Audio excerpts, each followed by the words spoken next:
the Rooted Family Podcast, where we learn how to mindfully boost our brains for optimal health and learning. Join me, Erin Sadler, teacher, speaker, brain health coach, yoga instructor, founder of the Rooted Family, but most importantly, mom of 3, as we talk about how we can bring peace, prosperity, and fun into homes, schools, and communities. We all want to raise families that thrive in the world, not just survive. And this podcast will help you do just that. Thanks for joining us. Let's get growing together. Welcome, everybody, to the Rooted Family Podcast. Thank you for joining me today. My name is Erin Sadler. I am your host. Today, we have amazing guests I'm going to tell you about in just a minute. But first, if you're joining us at 103.5 The Sun, thank you so much for joining us on the radio. If you're not and you found this podcast on whether it be iTunes or Podbean or Stitcher, leave me a note and let me know. Or maybe you found us at therootedfamily.com. But thanks for joining us today. Don't forget to hit subscribe so you can get more of the Rooted Family.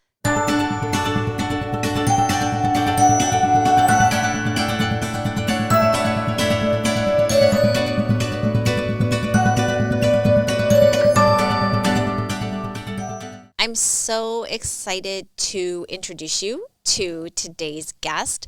But first, I wanted to ask you, how's it going with growing gratitude in your house?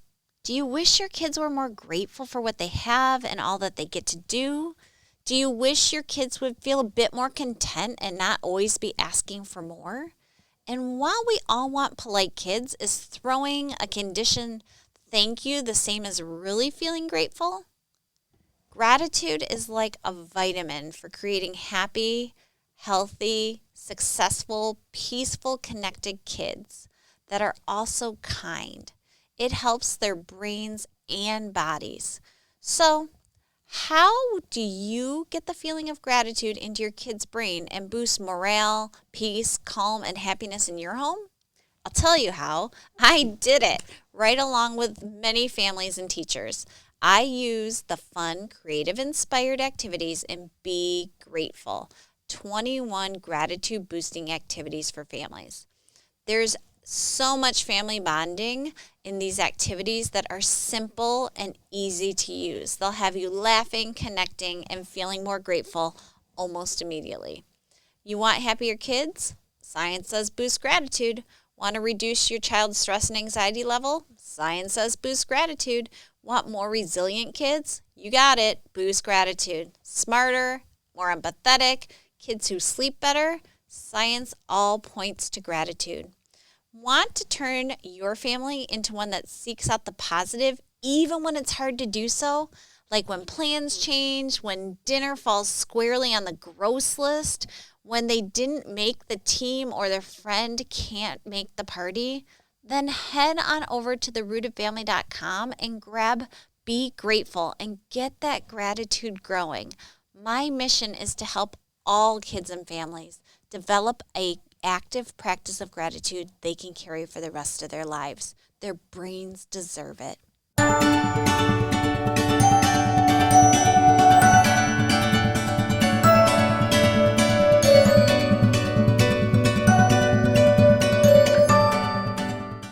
All right, these guests are pretty amazing. They're 2 dynamic women who are on a mission to help children, parents, and families everywhere understand the power of creativity and play in a developing child.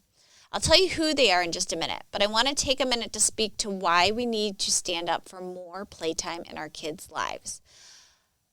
First of all, psychologists at the College of William and Mary found that creativity scores had significantly decreased since 1990 in kindergartner through 3rd graders. And then the second biggest shift in decline was for 4th through 6th graders with creativity. So we have a generation of kids who are losing creativity, and we also know that they're losing their playtime as well. So I'm going to ask you to think about play in kind of a different way today. I want you to think about play as brain building, because this is a big problem if we don't use these creative play skills to help build kids' brains. I like to think of creativity as a spider web of connecting neural information in kids' brains. It connects so many different areas of the brain, some of which typically don't always work together, like the salient network working with a default mode network, working with the executive network. If you're an educator or parent, one of your main missions in raising kids should be to help those kiddos make as many positive neural connections as possible during this period. There will never be another time in their lives when they are having such an explosion of neural development. Cutting down on creative, imaginative play is kind of like asking your kids to jump and learn to swim in the deep end of life without giving them some kind of flotation device to keep them from having some major struggles. That creative, imaginative play is their time to experience and learn and grow. Those are kind of like the floaties that they use to learn all the things they need for later in life. Life can be a struggle when a kid doesn't have creative playtime for a couple reasons. One of which is the brain wavelength they're on. Kids operate from the ages of 0 to 13 on typically an alpha or theta brain wavelength. We as grown-ups are on a beta wavelength. That's where stress exists, but that's also where our main focus and executive functioning skills are also existing. So creative play is so major because that's when kids come at that alpha or theta wavelength. It matches up with the wavelength they're on, and creativity is inducing or supporting of that. So they are learning through their play, and they're learning in a way that makes sense for their brains. One of my major concerns with forcing kids to sit in chairs and learn by traditional methods when they're little without allowing for creativity or explorational play is that we are forcing them out of that alpha and theta where their brain is growing and absorbing information, and we're forcing them in to beta earlier, which triggers that stress response earlier. We need to respect the development of the brain and give as many opportunities as possible for kids to learn on the level of their greatest absorption ability. Okay, so now you know that play and creativity are so important in brain development. Let me introduce you to two women who are making play their mission. If you don't know them and you live here locally in Sun Prairie, I want you to make a point to hit their website and see how you may get involved in their mission. And everything is in the show notes, so feel free to just go deep dive and discover a little bit more about my first guest. My first guest is Katey Kamoku, and she is an amazing mom who has a master's in special education with a teaching certification in general education. She was a teacher in Sun Prairie High School for a while and is currently a preschool teacher at Sun Prairie Nursery School. Her husband and her family there's 4 young children in their family, and they truly feel that they have found a fantastic city to raise their kids in. They are thrilled to be a part of bringing this great experience to Sun Prairie. Kelly Nelson is her partner in crime. She graduated from UW Eau Claire with a degree in middle elementary education with a minor in social studies. She enjoys teaching elementary-aged children in Sun Prairie Area School District for over 10 years, during which time she received her master's degree and her national board certification. She currently is a stay-at-home mom to her 5 children, which allows her to have an active role in her community through service, coaching, and volunteering and play. Giving opportunities for creative and purposeful play are essential for developing critical thinking and problem-solving skills as the foundation for learning. So these 2 women have put together something incredibly amazing that I want you to hear about today. It's coming to Sun Prairie, and it is something that your children are going to want to participate in. So let's get started with our interview.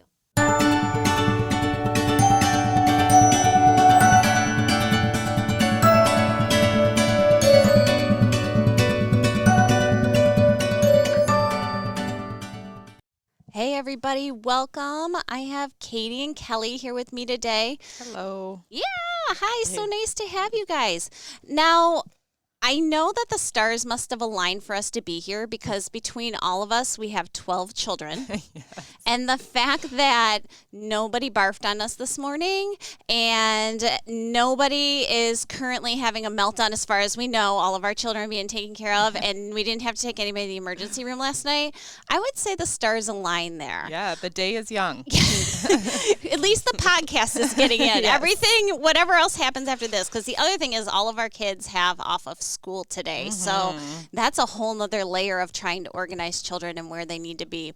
The other really cool thing that I did when I crunched some numbers is I think between the three of us, we have 50 years of teaching and teaching kids how to play and be creative experience. So it makes us sound old, but It does. Wow. 50 years. So for everybody listening out there, I'm so happy to have you because I think this is a great area to really get some expertise.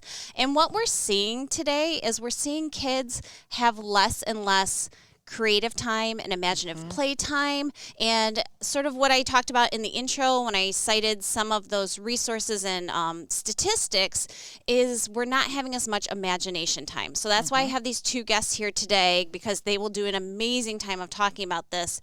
And one of the amazing things that just happened last night was I ran into a middle school teacher and she was talking about how when the district she works for took play and creative play out of their kindergarten curriculum and went to a more academic, she now as the middle school teacher is seeing that manifest as kids that do not have social and emotional skills, they need to function in a middle school environment. So while we think of this as little kids being deprived, the ramifications and what we're seeing as they get further in their education is that increase of stress, the increase of anxiety, the decrease in being able to regulate our emotions and interacting with others, and things that may, had they understood and been able to work those out through creative play when they were younger, have gained those skills, and it would not be such a hurdle for them now. So Yes. I'm so excited you guys are here to talk about this. Let me ask you guys why play is so important. And then after that, we'll sort of talk about what you guys are up to, because these ladies put their money where their mouth is when it comes to creative play. And when you hear what they're up to, you're going to be like, all right, these guys are the experts because they are here to talk about it. So first of all, talk about why play is so important to a child's development. Sure. So play is fun. We'll just start there. Yeah. Childhood should be fun, right? Exactly. But besides that, underneath that fun that you're watching children do, oh my gosh, where do I start? So play encourages children to take an active role. They are the ones that are doing it. They're not being told what to do. And that's a huge piece. It seems minimal, but it's not at all.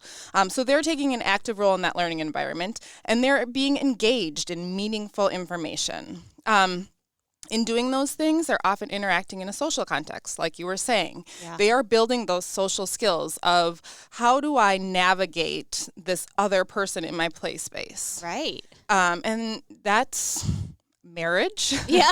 That is working in a work environment. That's school. That's your whole life. Yeah. And that's one of a piece of our mission is to promote that lifelong learning. As you were saying, we're focused on kids playing, but it really impacts the rest of their life. Play also encourages children's brains to be receptive to learning. So it's really that beginning of their learning how to learn. Right. And again, huge. Yes. For academic success later in life. I think that's probably one of the biggest pieces that in school that I have seen just from my past experience in education is that they learn how to learn. Yes. And there are some great statistics out there about how especially boys form their opinion about education within the first educational experience. Yeah. And for a lot of kids, that's kindergarten. Yes. And so they come to kindergarten and here we are throwing all of these academics at them, and then they're forming their opinion about their education that will follow them through. Right. And so play is so important to accept them before they enter the classroom and give them those open-ended opportunities to really love learning and learn how to learn. So when they come to school, they're looking at these opportunities with such an open mind and an endless path instead of just what is being asked of you at that moment. Yeah. And I think a lot of the things that Katey had just said, the problem solving and the decision making, you see that following them through their elementary years, especially, I can speak for, where programs tried to kind of almost make up for the lack of play. Yes. So it started to become, love and logic, let's give them choices, because children hadn't really been given those opportunities in kindergarten to have that open-ended play and be able to make those choices on their own. So Right. then we are starting to make up for lost time by incorporating these other programs that are now giving them like those choices and those opportunities. Same thing with just the freedom to just take an opportunity or a lesson for what it is, the singing, the music components, the movement components, taking the time to do that. Then now we have Go Noodle, and now we Right. have like people trying to incorporate those brain breaks where that was something that used to be incorporated into lessons Yeah. as a norm. Right. So I think we're seeing that importance of play and the importance of those play components, music, movement, large motor, fine motor, the ability to set manipulatives in front of a child and tell them that they are free to do as they wish with them. Yeah. And now we're seeing maker spaces. Okay, well, here you have materials and the children are allowed to manipulate them and create things on their own. So it's like we kind of went in a circle Yeah, where we yeah. took it away and now we're trying to incorporate it back in. Where I see this middle school teacher, that's exactly what's happening. We're trying to compensate with the Go Noodle and the maker spaces because that portion of kiddos maybe didn't have that in their early Right. elementary years. So that's where the Children's Museum and its frequency would really come into a huge component for a lot of kiddos to have those opportunities so they don't miss out on that in their early education. Yeah, well, excellent. You're very good at leading into the next question. That's actually what it was. And a little bit about what we talked about in the intro when I went over what brainwave length kids are on. They really learn in those early formative years in alpha and theta. And theta is that meditative state. So it's kind of cool because that's where you absorb all your information.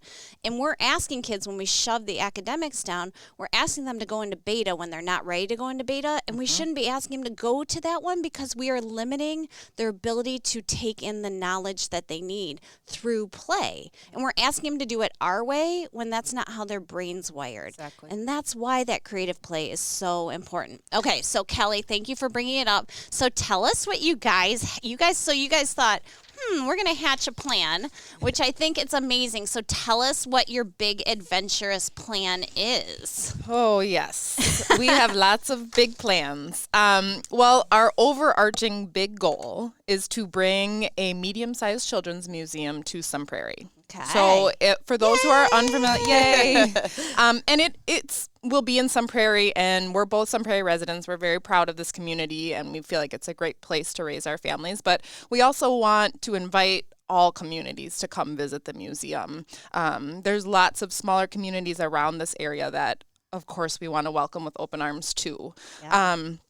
And if people are unfamiliar with what a children's museum is, it's just an institution. It is a museum, so it's a nonprofit organization. But children's museums have really developed over the years into, when they started, they were what we picture as museums, but for children. So they had dolls behind glass. Right. Nobody could touch, but you could look. And then in the 60s, only the 60s, not that long ago, the Boston Children's Museum said, we need to let kids play. We need to let kids touch these things. So they kind of were the pioneers in what we now know as children's museums, where kids can go in. The environment is set up as very educationally rich, but based on play. Yeah. And where kids are really the leaders. They go to the exhibits that they're interested in. They engage with them. Each child is taking something different from each exhibit. Right. Because their brains know what they need. Right. And that's just such the cool thing about children is they really, if we let them go, they take what they need. And they all have different sensory needs, so they are getting what they need in a sensory-rich environment and taking that and building their brains. I think that's amazing. Yeah, so our vision is to have this museum with, a lot of exhibits, literacy exhibits, large motor exhibits, space exploration, sensory things. We just have all these really fun ideas. And one thing that we want for our museum, too, is for it to be very interchangeable. I love So that. we want people to be able to come every week, and it's new. Yeah. So we are really working hard to figure out how do we do that? Like what pieces can we change? Not everything would change, but how can we tweak things so that kids can come back time and again and get something different out of it. Get a new experience out of it. Yeah. Oh my gosh, that's amazing. So that's our big goal. In the meantime, we are working on traveling exhibits that will go through the community. There will be hopefully 2. We're really concentrating on 1 as of now, and that's birth through 5. Okay. And we have been in the works, and we're working with an exhibit builder. And it's kind of basically a preview of what you would see at the museum. So these traveling exhibits will go around the community. And they'll have specified dates, and they'd be free to the community to access. And it's really to show everyone what you will see at the museum, as well as get an experience of free play and open play and creativity before we actually have our location. Like a pop-up. Exactly, Yes. exactly. Oh, very cool. Exactly. Yep. And then also we are in the works with having one for K-5. And cool. Our big goal with that is to really help the teachers as well, like hit some of those standards that are tricky in the classroom. And so they would be able to visit the traveling exhibit when it is at their school, and the kids would be able to interact with these exhibits as well as be learning and parts of the curriculum that's as well. awesome. So we're really excited about it, and we have a great exhibit builder duo team that's helping us. And so we have been reaching out to the community, just trying to get the word out about that's happening. And we have some dates in the works, and a lot of really great community organizations on board as well. YMCA is excited, the Sun Prairie Recreation Program, library. So great partnerships are being formed through these traveling exhibits as well. That's awesome. So we all know that it takes a village to raise a child. And if it does take a village to raise a child, I'm expecting that we as the community need to rise up and become the village to help make this dream come true. So how do you see that happening? If you're somebody listening to this podcast and you're like, that's amazing, how can I make that happen faster? Yes. How can somebody get involved, or what are some experiences they should be looking for that they could contribute to? Yes, you are exactly right. This museum can only come to fruition if we have support, we have buy-in, we have people who want this to happen. Kelly and I are so dedicated to this project, but we cannot do it alone. Right. We do have an amazing board of directors behind us that are working really hard to get this going, but we need the community support. Yeah. And so this year, we're really focusing on some events. We had our first event last night. We were the charity at Ladies Night In, and it was great. We got to talk to a lot of community members that didn't know anything about what we're doing, so that was a great opportunity. And we were able to raise some money, which perfect is needed. Yeah. Yeah, especially something as big as and instrumental in the community as this is, because while we're bringing this children's museum, I shouldn't say you're bringing this children's museum to Sun Prairie. I mean, when you're saying interchangeable exhibits, that takes money and it takes manpower and it takes hiring people to be able to facilitate that. So tell me about more. What else can I do? Yeah, so I think you actually said it correctly, though. Like, we are bringing this children's museum to the community. That's one of our biggest goals, is to involve the community and make everyone feel a part of this amazing project that is happening. Next week we have, on February 29th, we have Books and Bowling, which is a share event. So all proceeds of laser tag and bowling and food will be 20% of the proceeds will be donated to the museum, and that was graciously offered by Prairie Lanes Bowling. So Very a great partnership there for the museum. And you can also either fill a bag of books for $10 for yourself, or you can donate a bag to a local child or family, and those will be distributed the first week in March. Honor of that wonderful man, Dr. Seuss. Yes. So you can also fill a backpack full of books as well. So a great opportunity to either switch out those books in your own household or give back to the community. And though a lot of the books have been donated by community members and people that just really want to see this project come about. So that's just one way that people have been participating.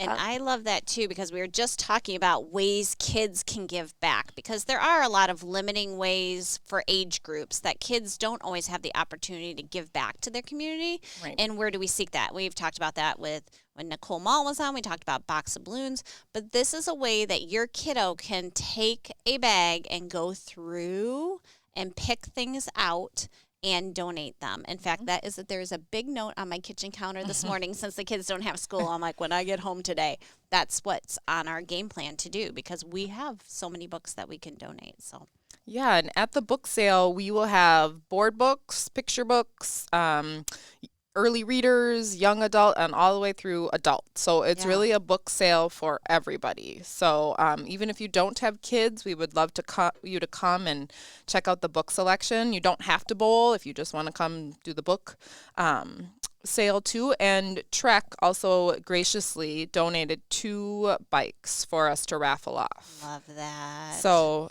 you don't have to be present to win, so you can come buy some raffle tickets and put those in for the bikes. So it should be a great event. Very cool. We are also looking to have a Kids Fest on May 30th. It'll be at Wetmore Park. It will include lots of the other organizations that I had kind of mentioned before, the fire department, police department, YMCA, Haumea, and just some great places around the community are all coming together. And we'll have performers, and we're going to have a stage, and it's just going to, and bubbles, and just Food and crafts for the kids to do, and areas for kids to, some zones they can explore, bouncy house. So just a really fun day for families to come out and enjoy some time together, as well as support the museum. So we'll also need volunteers for that event. And so volunteering for events is also a great way, which you can reach out via our website. Yeah, tell us what your website is. www.explorecm.org. Okay.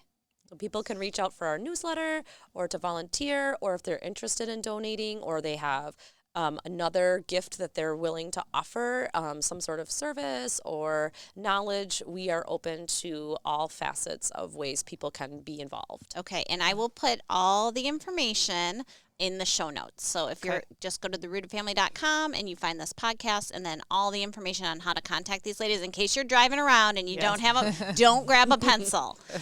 Just know that it's in the show notes and you can go look for it there. And then this one looks fun coming up too. This last one, they're all fun, but this one I think those Badger fans will like. Yes, Badger fans. We are hosting a Badger tailgate for an away game, November 14th. So we're gonna do that at Angel Park, and it'll be a big tailgate. So this is more of an adult fundraiser. Yeah. So put on your Badger gear, come eat some brats and drink some adult beverages. Yeah. And do tailgate stuff. Stuff. With your friends. Yeah. We'll have some former Badger football players there to kind of chat it up with. And we'll also have a silent auctioning happening throughout that. So all the proceeds go towards the museum, and it's just a great way to spend a day. One of the great things we'll be auctioning off will be these wonderful Aldo Leopold benches. And the Sun Prairie Tech Ed has been making these benches. So kids right here in the community have been making them at the Sun Prairie High School. And then local artists are going to paint them. Get out. And we How are going to fun. put them around the community this summer, so you and your families can travel around to some great establishments and public places around the community and find those benches, and Love that. maybe even find one that you even know the person who painted it. And so that's a really exciting project we also have going on, and that's just really an awareness campaign Yeah. for people to spread the word of this awesome thing that's happening in Sun Prairie. Well, and I heard fun, creativity, and play. Kind of the mission there. You Yep. wrapped it all up. I like Yep. that in a big red bow. Well, my final question that I ask everybody when they come on the podcast is, I can imagine, as somebody who started her own business, you don't even know. You start with an idea and then you get into it and you're like, I didn't know what I didn't know. Yep. And meanwhile, you have a whole boat full of people you're also responsible for. And so you got to keep that boat moving forward while you're trying to move forward with your personal dreams and goals. Yes. So it's all a learning experience and we're all growing through it. What is one thing that has really grown you as a person through this experience of starting the Children's Museum while trying to manage everything else that goes on in life? Because I think one of the biggest things everybody is trying to do is balance, and I don't know if balance is even the right word for that, Right. because I don't think you can ever make anything equal, but sort of align what your soul's mission is with your family and your soul mission there too. So tell me one thing you've learned from this experience. I think for me, I personally am very type A. I'm organized and I like to be in control. And kind of doing this project has challenged me to go with the flow and to let other people take things on and, like trust that they care about this project just as much as I do and that they're going to put in and they have ideas that I don't have. And that's a beautiful thing. So this is definitely a group effort. And that can be challenging for me. Yeah. And then I think as a mom, it's really hard. I have 4 young children between the ages of 3 and 8. And I think I want to show my children that I am my own person and that I have my own dreams and my own goals. And I love them, but I want to be a role model for them. And I think being their mom is just as important as being myself for them and for me. Yeah, and I love them and I want to be a role model for them. Yeah. I love them. That's part of loving them. And part of kids and how they learn is watching us. I mean, that's the biggest thing we can do is model how when they see something passionate. And I think our mom guilt sometimes gets in the way and we think we're taking away from, but we're really adding to their experience of seeing what a person who goes after their goals and dreams looks like. And they need that in their lives. Yeah. And my mom is the perfect example. I mean, she started with a tough background. She put herself through law school. She worked her way up, and now she's the CEO of an insurance company. And she was a single mom, and I watched her do all that. And I think that was a huge influence in my life. And I want to do that for my kids. And they're proud. They love talking about the museum. And really, I call them my research team. Yeah. I get it. And, they're playing a role in this project, too. Yeah. They're telling me what they have given us, both of our families have given us great ideas for the museum. And it's just fun to involve them. So, Yay! We're high-fiving in here. All right. Kel, you're up. How about you? I think for me, it was like having the goals, and for me personally, it was stepping outside of my comfort zone. I have been teaching for a really long time, and that's something I love, and I love kids, and I'm doing this for kids, and I'm doing this for the community, but there's a lot that goes on before this will actually truly get into the hands of children and families. And so a lot of that business is something that I just have not done in a long time. Yeah. And so for me, it was, stepping outside of my comfort zone and doing that, as well as I kind of became on a mission that with having 5 children, and I had stepped away from teaching and to really focus on they're only young ones, and I really want to give them A, B, C, D, and E. And now I've brought another project Yeah, back yeah, into my life, which is so great.